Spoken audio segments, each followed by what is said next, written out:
कीमत तो बहुत बढ़ गई शहरों में धान की, लेकिन विदा न हो सकी बेटी किसान की। मौका मिला तो लोगों ने कुर्सी के वास्ते तस्वीर ही बिगाड़ दी हिंदुस्तान की। देश की संसद में कविताएं, शेर व शायरी सुनाने का सिलसिला आज का नहीं बल्कि बहुत पुराना है।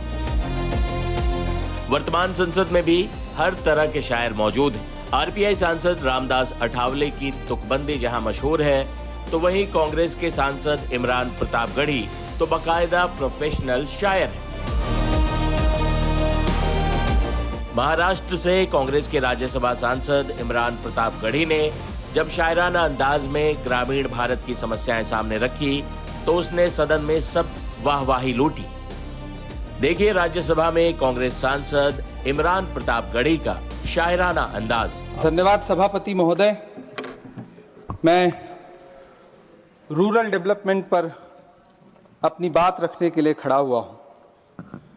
कोई खुशबू न कोई फूल न कोई रौनक, उस पे कांटों की जहालत नहीं देखी जाती। हमने खोली थी इसी बाग में अपनी आंखें, हमसे इस बाग की हालत नहीं देखी जाती। रात बस रात ही होती तो कोई बात नहीं, उसका आकार मगर दूना नजर आता है। जितने चमकीले सितारे थे वो सब डूब चुके, सारा आकाश बड़ा सूना नजर आता है। बुलबुलें खुश थी उम्मीदों के तराने गाए, लेके पतझड़ से बहारों को चमन सौंप दिया। अब तो मासूम गुलाबों की ये घायल खुशबू शीश धुनती है कि खारों को चमन सौंप दिया। तुमने क्या काम किया उनके अभावों के लिए, जिनकी मेहनत से तुम्हें तख्त मिला, ताज मिला। उनके सपनों के जनाजों में तो शामिल होते, जिनके चुप रहने की वजह से तुम्हें राज मिला। उदय प्रताप जी ने बहुत शानदार ये कविता कही है कि कवि की आवाज बगावत पे उतर आई है, दल के दलदल से हमें कोई सरोकार नहीं। तुमने इस देश की तस्वीर बिगाड़ी ऐसे, जैसे इस देश की मिट्टी से तुम्हें प्यार नहीं। वरना अंजाम वही होगा जो पहले भी हुआ। कुर्सी तो कुर्सी है, निगाहों से उतर जाओगे। मौत आनी है जब आएगी तुम्हारी खातिर, मौत से पहले बहुत पहले ही मर जाओगे। सभापति महोदय, गांव की परिकल्पना में प्यार था, अपनापन था, भाईचारा था। कभी महात्मा गांधी ने जब गांव का सपना बुना, तो मुझे लगता है उसमें वो मोहब्बत थी कि गांव में अगर किसी बिटिया की शादी होती थी तो पूरा गांव अपने संसाधन लेकर के, कोई चारपाई लेकर के, कोई गुड़ लेकर के, कोई प्रेम लेकर के खड़ा हुआ करता था। लेकिन पिछले 2014 के बाद से गांव में जो नफरत बो करके विकास किया गया है, वो अद्भुत और अकल्पनीय है।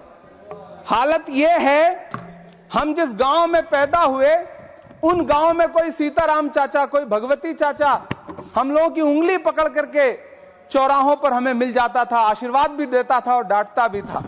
लेकिन मौजूदा स्थिति यह हो गई है कि गांव में चाय, जो गुड़ की चाय बना करती थी, उसकी चकल्लस में जो चर्चा होती थी, उसमें जब से चाय में चर्चा वाली राजनीति घुसी है, उसने पूरे गांव का माहौल ऐसा कर दिया कि आप अब एक दूसरे से प्रेम से बैठ के बात भी नहीं कर सकते। मैं, माननीय मंत्री जी यहां पर मौजूद हैं, रूरल डेवलपमेंट के मंत्रालय के बजट पर चर्चा हो रही है। चाहे मनरेगा हो, चाहे किसान हो, सारा इससे जुड़ा वर्ग परेशान है। मजदूरों की स्थिति ऐसी है कि आप मनरेगा को प्रोत्साहित करने के बजाय मनरेगा को समाप्त करने की कोशिशों में लगे हुए। सच बात यह है कि राज्यों पर भार डाल करके आप मनरेगा खत्म कर देना चाहते हैं, और उसके लिए आपने नाम लिया है कि आप उसका नाम बदल करके बीग्राम जी करके उसके पीछे आप इसको छुपा लेंगे। गांव में सड़कों की स्थिति खस्ता हाल है, चाहे उत्तर प्रदेश हो, चाहे मध्य प्रदेश हो, चाहे गुजरात हो, चाहे राजस्थान हो। गांव में सड़कों की स्थिति ऐसी है कि किसी गर्भवती महिला को अगर अस्पताल ले जाना हो तो सड़कें ऐसी हैं कि उन पे चलने वाले वाहन शायद अस्पताल तक महिलाएं पहुंच भी नहीं पाती हैं, उनका प्रसव रास्ते में ही हो जाता है। कीमत तो बहुत बढ़ गई शहरों में धान की, लेकिन विदा न हो सकी बेटी किसान की।